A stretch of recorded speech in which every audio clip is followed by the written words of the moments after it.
Regresamos.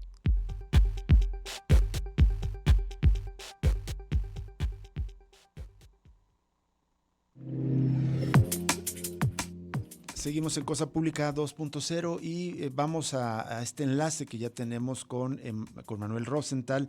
Él es profesional de la salud, luchador por el derecho a la salud en Colombia y asesor de la Asociación de Cabildos Indígenas del Norte del Cauca, y ha sido impulsor de este proyecto de información que es Pueblos en Camino, de información y de enlaces y de solidaridad entre distintos pueblos, no solo de Colombia, sino de América Latina. Manuel, ¿cómo estás? Muy buenas tardes. Hola Rubén, hola Luz, un gusto estar con ustedes otra vez. También para nosotros, muchísimas gracias, Manuel. Teníamos mucho interés en conversar contigo desde antes incluso de este domingo que se dio este episodio de tensión entre el gobierno de Colombia que encabeza Gustavo Petro y el gobierno de Donald Trump por las deportaciones. Pero tenemos interés en conversar contigo acerca del conjunto de las políticas que está anunciando Donald Trump, entre otros, políticas expansionistas, claramente imperialistas. Pero si quieres empezamos por este episodio. ¿Qué te pareció, digamos, el cruce político entre el gobierno colombiano y de Estados Unidos por el tema migratorio el pasado domingo? Bueno, los hechos, a las 4 de la mañana, el presidente Petro conoce que aviones militares de los Estados Unidos van a estar transportando colombianos deportados. No se sabe el número en ese momento, pero que está transportando colombianos deportados de los Estados Unidos. Y además hay unas fotografías que muestran una gente encadenada y esposada, hombres, mujeres, niñas, niños. Después se sabe que son alrededor de 26, 27 niñas y niños que están siendo enviados en este avión. La posición de Petro, la reacción de Petro de inmediato es que no aceptará que aterricen estos vuelos militares, y que no aceptará que se trate como criminales a los colombianos que están en Estados Unidos y que no son criminales. La reacción de Petro, bueno, Petro ordena devolver los aviones alrededor de las 9:30 de la mañana. Aquí hay que entender el contexto que ustedes conocen muy bien, Ujú. y particularmente desde México, pero Colombia es uno de los aliados, si no el aliado más cercano de los Estados Unidos en toda su historia en América Latina. Así Colombia tiene es. por lo menos 7 bases militares de los Estados Unidos. O sea, nunca ha habido una tensión así entre Colombia y Estados Unidos, y era siquiera impensable. Entonces, anuncia que estos aviones van a ser retornados, lo cual le da a Trump la oportunidad de, sin consulta y directamente, anunciar que va a castigar a Colombia por esta reacción del presidente Petro, a quien señala de una vez de ser un socialista poco popular en Colombia, con bajos niveles de popularidad en Colombia, y anuncia que de inmediato pondrá aranceles a todos los productos colombianos que entren a los Estados Unidos, y que aumentará al 50% si el presidente Petro, el gobierno de Colombia, insiste en esto. Entonces, Petro reacciona a lo que dice Trump con otro mensaje que en esencia dice, yo estoy con las luchas de los pueblos y Estado, con las luchas de los pueblos de los Estados Unidos, y menciona afroamericanos, Harlem, otras luchas de Estados Unidos, y dice, no nos dominarás, y ratifica su posición en este sentido. Entonces, eh, la siguiente comunicación que hay es un poco más tarde, y no es ya del presidente Petro, sino del ministro de Relaciones Exteriores, quien anuncia que acepta los vuelos de personas deportadas desde los Estados Unidos, y que ha exigido que se les dé buen trato. Ujú. Frente a lo cual, Marco Rubio responde diciendo que por el momento, y tan pronto aterricen los vuelos, se levantarán los castigos arancelarios. Pero además de los castigos arancelarios, el presidente Trump había anunciado que negaba Visas, visas a exacto. funcionarios colombianos en Estados Unidos. Es más, hoy se sabe que dos colombianos que trabajan con el Banco Mundial fueron expulsados de los Estados Unidos, fueron deportados de los Estados Unidos. En síntesis, si quieren que yo les diga mi opinión Claro, rápida y breve claro. de todo esto es, uno, la postura del presidente Petro fue una postura digna, fue una postura de exigir respeto y fue una postura, nos parece, espontánea, pero también hubo una completa reversión de su postura para el final del día. O sea, lo que dijo en la mañana, por la noche lo había echado para atrás totalmente.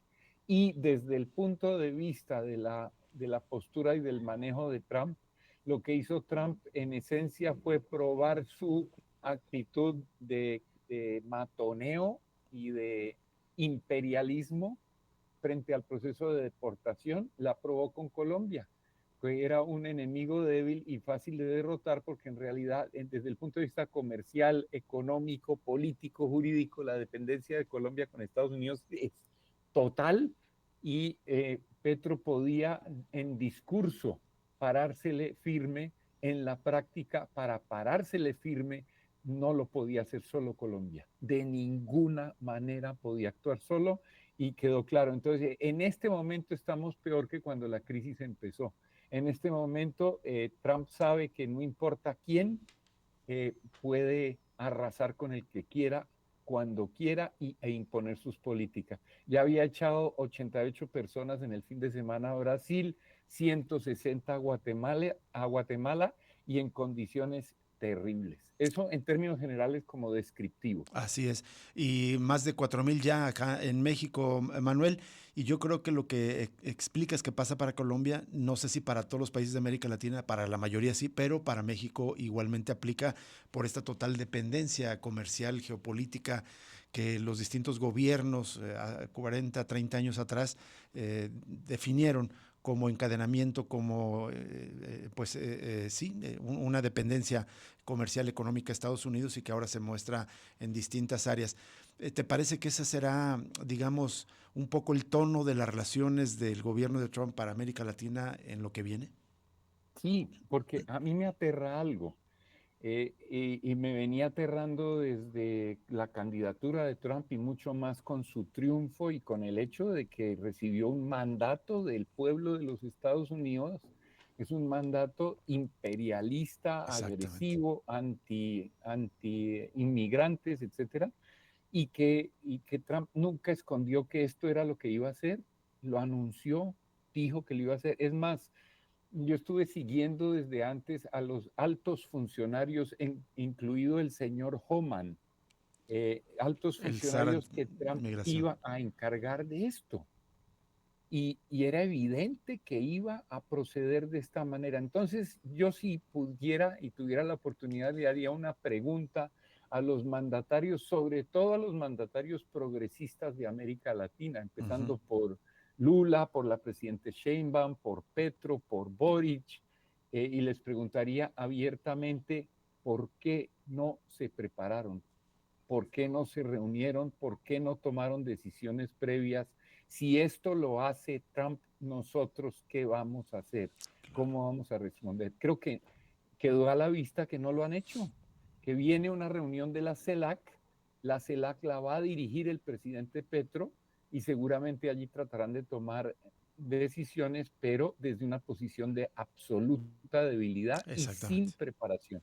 Así es. Manuel, parece ser que esto que pasó, esta descripción tan exacta, tan concisa que hiciste de lo que pasó con el episodio este domingo pasado en Colombia, a su vez desnuda años de relaciones en las que supuestamente con la globalización se vendían acuerdos de libre comercio, es decir, como si fueran pactos, digamos, voluntarios, cuando en el fondo se trata, pues es como desnudar las relaciones de dependencia imperialista de alguna manera que tenemos muchos de los países de América Latina todavía con Estados Unidos. Sí, totalmente de acuerdo. O sea, durante muchos años quienes nos opusimos como parte de procesos organizativos de análisis, etcétera, nos opusimos a todas las estrategias de libre comercio, al Exactamente. neoliberalismo, etcétera. eh, lo que se planteó, no solo por quienes defendieron este tipo de relaciones comerciales, sino por quienes plantearon que iba a brindar ventajas ese tipo de apertura económica, era justamente que las relaciones iban a ser más horizontales, más justas, más basadas en leyes de mercados abiertos. Y nosotros decíamos que era evidente que no. O sea, si yo voy a subsidiar los alimentos, por ejemplo, a lo que decíamos, una de las frases que usábamos más frecuentemente, a las vacas en los Estados Unidos se les paga por la leche que producen, para que la leche que producen nuestros países no pueda competir con la de Estados Unidos, a pesar de que se produce mucho más barata, de modo que terminamos botando la leche producida acá porque Claro. termina siendo más cara y comprando la de Estados Unidos. Pues resulta que eso ya nos tiene que hacer sentir nostalgia el libre comercio, porque lo que se vino es mucho peor, mucho más directo y mucho más agresivo. Punto. Van a sacar de acá lo que quieren, van a tirar para acá lo que quieren y van a ordenar desde allá lo que son las políticas de nuestros países.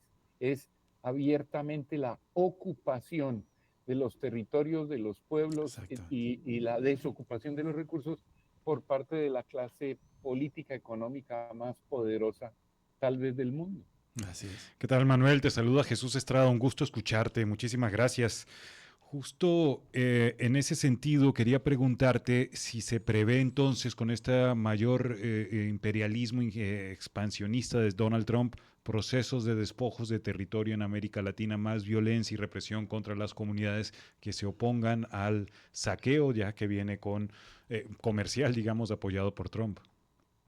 Claro, ni siquiera podemos, ni siquiera tenemos una imagen de lo probable, porque eso nos pone en evidencia el hecho de que no hemos estado pensando y calculando esto y preparándonos para defendernos frente a esto. Y en gran medida tiene que ver con, de una parte, la ola progresista y en lo que devino la ola progresista, y de otra parte tiene que ver con el resurgir de gobiernos de ultraderecha y abiertamente fascistas y pro-Trump como el de Milei, pero también Bukele, pero también ahora Noboa, que está haciendo campaña abiertamente en el Ecuador a favor de Trump. Entonces, lo que viene es arrodillarse. Yo quisiera darte una imagen, Jesús, que a mí me tiene aterrado. Estábamos en un aeropuerto el domingo mientras se daban todos estos hechos y una persona que estaba sentada en una sala de espera al lado de nosotros, obviamente alguien de la élite o aspirante a la élite colombiana, gritaba en el aeropuerto por su celular, refiriéndose al presidente Petro: este comunista de mierda lo que va a hacer es acabar con el negocio de las flores y las posibilidades de exportar y la ganancia. ¿Quién los mandó a irse a Estados Unidos allá a todos esos muertos de hambre en vez de quedarse a trabajar por acá como se pueda? Sí. Entonces, eso es lo que se está envalentonando en la región, eso es lo que se está autorizando, legitimando y se va a apoyar. Rubio está por aterrizar en Panamá y ha anunciado abiertamente que lo que quieren es el canal, nada menos. Y si no le dan el canal, ¿qué? Y Dinamarca, si Groenlandia no se la entrega a Dinamarca abiertamente, ¿qué? Entonces yo lo que creo es que tú lo has descrito en la pregunta perfectamente. Lo que se nos viene acá es en un contexto de escasez de recursos naturales, de excedente de población para el capital y de excedente de capital globalmente, en el que están compitiendo a muerte los más poderosos del planeta. La solución es eliminar excedentes de población, eliminar excedentes de capital y capturar territorios y recursos escasos. Y de lo que se trata es ejercer eso. Creo que se viene una ola absolutamente agresiva de este tipo de cosas. Coincido y te da terror también. Aquí, por ejemplo, en México, escuchamos a partir de la situación entre Petro y Trump muchas expresiones de apoyos terribles a Donald Trump en detrimento de la posición de Petro. Es decir, hay sectores de la población en América Latina, por supuesto, que apoyan este imperialismo estadounidense. Pero, Emmanuel, ¿qué alternativas hay, digamos, más allá de lo que hagan a nivel institucional los gobiernos progresistas? a escala de abajo de los pueblos, ¿hay alternativas para resistir esto que viene, la tormenta, bien como advertían los zapatistas desde hace tiempo? Sí, es la tormenta, exactamente, Jesús, estoy de acuerdo. Y cosas que uno empieza a ver y que son maravillosas y que esperemos vayan sucediendo. Pero a partir de reconocer que hay una posición de debilidad tremenda, yo hice mención de los gobiernos progresistas antes y quiero insistir en esto. Los gobiernos progresistas, en síntesis, han sido malos administradores del capital, malos administradores del neoliberalismo y no ofrecieron alternativas transformadoras. Así hubieran querido ofrecerlas, en la práctica esos estados y esas estructuras estaban amarradas, están amarradas a lo que construyeron durante 200 años los imperios y las élites criollas en nuestros países. Entonces, eso está amarrado. Llámense izquierda o derecha, porque si se puede llamar a Ortega Murillo o a Maduro, Diosdado Cabello, izquierdas, bueno, nosotros no, nosotros vemos claramente que son, que se acercan a un imperialismo o al otro, pero es la misma lógica. Entonces, lo que nos dejan los gobiernos progresistas y nuestra vocación de unirnos y sumarnos a soluciones político-electorales estatales a través de este tipo de cosas, lo que nos deja es un profundo debilitamiento de estructuras y organizaciones sociales. En vez de girar durante los últimos años o décadas, 30 años, entre nosotras y nosotros para construir alternativas y resistencias y agendas populares, aprendimos a girar en torno de los estados y de los gobiernos. Nos hemos hecho dependientes de los estados y de los gobiernos que a su vez tienen dueños y son absolutamente dependientes, como lo mostró este domingo este hecho de los Estados Unidos. Entonces, ¿qué alternativas puede haber? Miren, yo lo que vi y que creo que ilustra el tipo de cosas que hay que hacer, no sé si ustedes vieron ni la gente ha visto los levantamientos de los indígenas en distintas regiones de los Estados Unidos a defender a los mexicanos. Serán actos simbólicos, pero son más que simbólicos. Es su tierra, es su territorio, fueron despojados de su territorio y están defendiendo a los mexicanos, mientras el resto de la gente, que aún la que está en contra de Trump, está mirando, está aceptando. Eso mismo nos está pasando en todas partes. Si esto nos rompe la parálisis de asumir que alguien nos va a resolver los problemas desde arriba y afuera, como bien decías, más acá de los gobiernos, entonces tenemos alguna oportunidad de resistir. Y yo lo pienso la otra cara de la moneda de lo del domingo.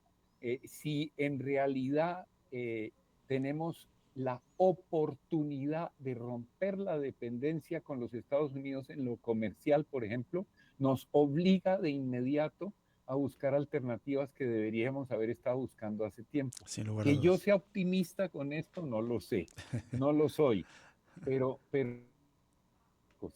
Así es, Manuel. Pues lamentablemente se nos agotó el tiempo, pero si nos permites, próximamente, cuando tu agenda lo permita, volvemos a enlazarnos contigo para continuar este análisis, porque lo que está claro es que se avecinan tiempos más oscuros de los que ya de por sí estaban y necesitamos tratar de analizar, de comprender dónde estamos parados para saber cómo caminar desde abajo. Muchas gracias, Manuel Rosenthal, por aceptar conversar con nosotros. A ustedes un abrazo grande y a buscarle entre todas y todos la salida a esto. Exactamente. Un abrazo también para ti, Manuel, hasta allá, hasta Colombia. Vamos a una pausa y regresamos para cerrar Cosa Pública 2.0 de esta tarde.